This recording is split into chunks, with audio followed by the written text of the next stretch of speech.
Hello বন্ধুরা, তোমরা তো আমার অনেক মডেল ও মূর্তি দেখেছো টেরাকোটার। আজকে মাটি ছেনতে ছেনতে তোমাদেরকে একটা ফুল বানিয়ে দেখাবো। চলো তাহলে শুরু করা যাক। এই দেখো আমি কিন্তু শুরু করে দিলাম অলরেডি। অনেকে তো হাত দিয়ে অনেক কিছুই করে, আজকে আমি পা দিয়েই মাটি ছেনতে ছেনতে একটি ফুল বানানোর চেষ্টা করছি। তাহলে বন্ধুরা আমার ভিডিওটা দেখতে থাকো আর আমি ফুল বানাতে থাকি।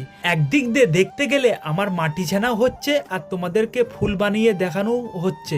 আগের ভিডিওতে দেখেছো তোমরা আমি মাটি ছানা শুরু করেছি, আর এই ভিডিওতে দেখতে পারবে আমি মাটি ছানা শেষ করছি, তাও আবার ফুল দিয়ে। পুরো ফুলের ভিডিওটা করতে গেলে আমার কিন্তু 30 থেকে 40 মিনিট টাইম লাগবে। অত সময় দিয়ে ভিডিওটা করব না বন্ধুরা।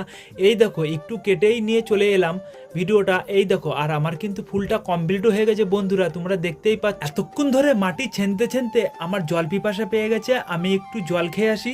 আর তোমরা বন্ধুরা আমার ভিডিওটা ভালো লাগলে একটা লাইক করে দিও, কমেন্ট করে দিও। তাহলে আজকের মতন আসি।